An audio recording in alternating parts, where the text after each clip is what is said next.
So my book that came out in August is called After Genocide, Memory and Reconciliation in Rwanda. And I wanted to start by hold on one second. It's not letting me move my slide. Let me see real quick if this is a problem with me.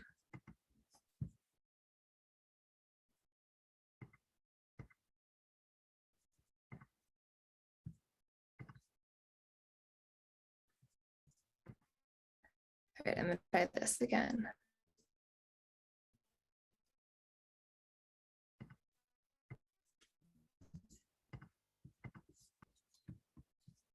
All right, yeah.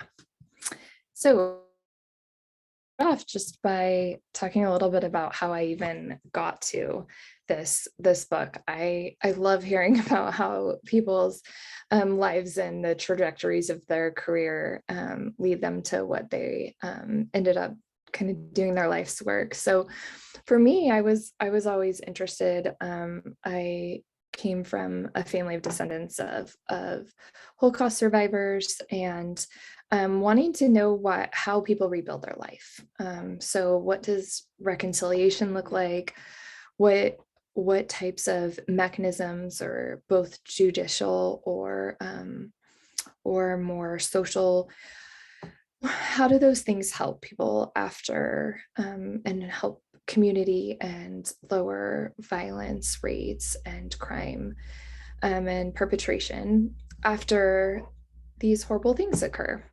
So genocide and mass rape and sexual assault, those are some of the cases that I've studied. And eventually this brought me to Rwanda.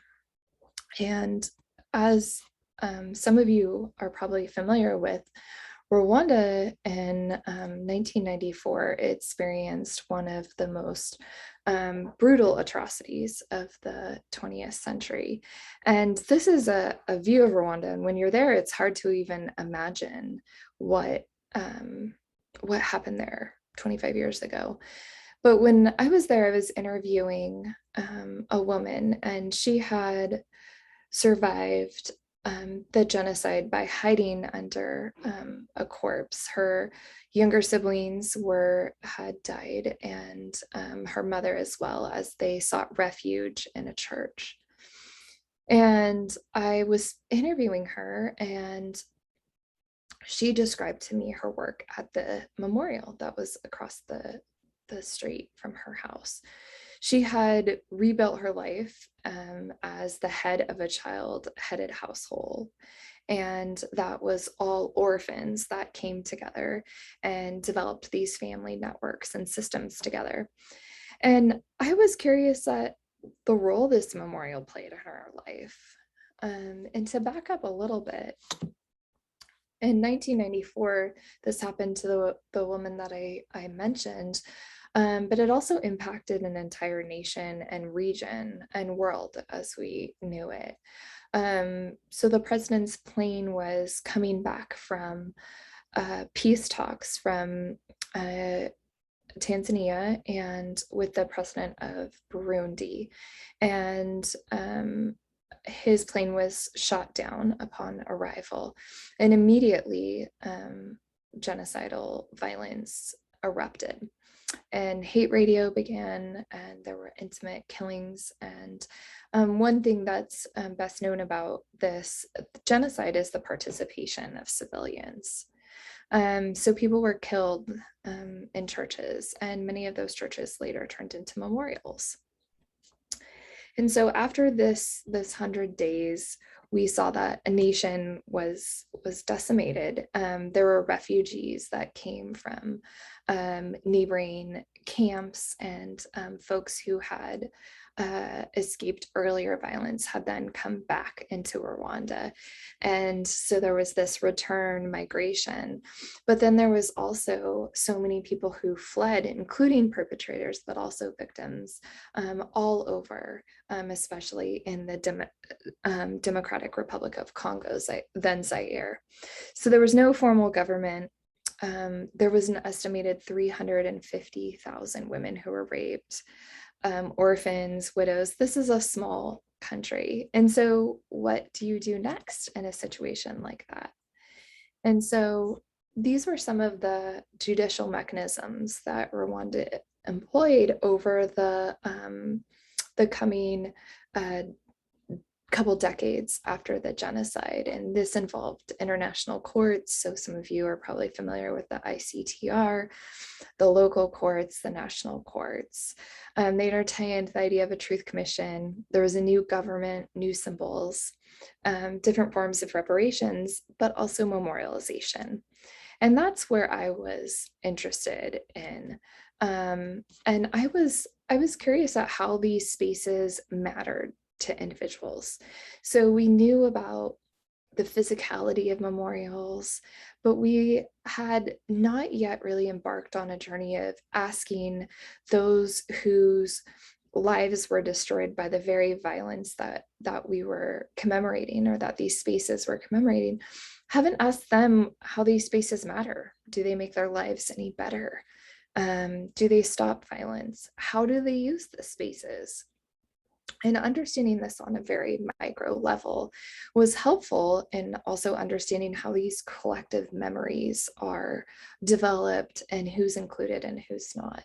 So I wanted to give you a couple pictures of Rwandan genocide memorials, also because they are pretty inescapable. So they really dot the physical landscape of Rwanda, and it's almost impossible to go anywhere without seeing a memorial or seeing some kind of tribute to those who died. And there's a lot of reasons for those, for that type of memory mobilization. But they vary quite significantly. So some are very polished, some are churches, turns memorials, like the one that I spoke with about in the introduction. And some have the Swallow name, some of the names of individuals who died. And then just to give you a trigger warning, I show human remains in the next slide, but some do display bones. That's a contentious issue as well. I show this picture because this was a memorial that I went to in 2012, and they were still in the process of burying bones as they were still discovering mass graves. And the reason why I show that picture in particular is just to show how, while 2 decades may seem like a long time in certain contexts in the aftermath of genocide, it's still quite short for the memorialization process. And then some of the memorials are also mass graves. And so this particular mass grave does not expose any human remains, but includes about 5,000 individuals. And then this was a garden of memory that later was expanded, and this was a survivor-led one as well. So for my book, to try to access this knowledge about understanding survivors' experience with memorials, I worked with translators. And I focused on 3 different memorials within Rwanda. And these varied, and I can talk about that more if anyone has any questions about research design. But I conducted interviews with 72 individuals, but I interviewed them multiple times during like 18-month period. And what I wanted to know by doing that is I wanted to both build rapport with survivors so they would feel comfortable talking to me, but I also wanted to use those months in between to observe what they do in Rwanda. What do they do at the memorial sites? And finally, I wanted to also ask some of the same questions at different points in the calendar year to see how the institutional remembering of violence may shift participants' answers about reconciliation or memory or their hope for the future. So I oversampled for women because in the beginning it was mostly men who were willing to interview and talk publicly about their experience. And then, oh, sorry, I worked with the translators twice. So these were some of the central questions that I explore in my book. And I don't have time to answer all of them, but I wanted to put these up in case there were people in the audience here that had specific questions or were doing research of their own in any of these areas.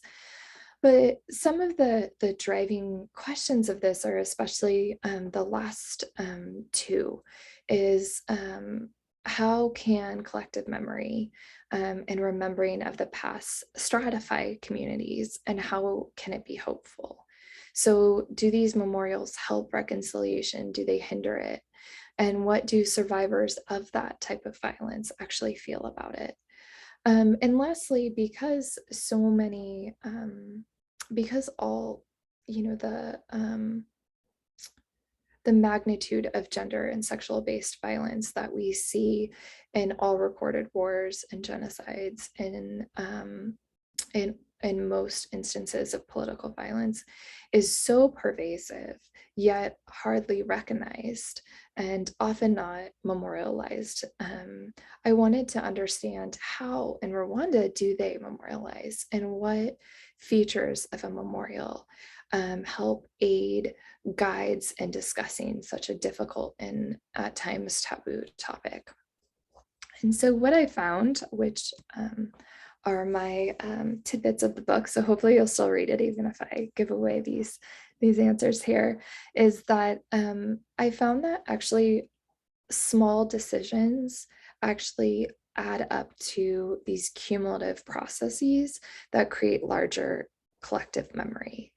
And what I mean by this is that oftentimes there were guides who made a decision, or commissions that made one decision about public health or what the audience needed to hear or what the nation needed to hear. And it was that decision plus another one, which actually had a significant impact on the narrative that was stated as the collective memory, as the narrative of the genocide. So it actually, these small decisions really mattered in the long term. And probably not surprising to anyone who studies gender or sexual based violence, the narratives of violence were very gendered.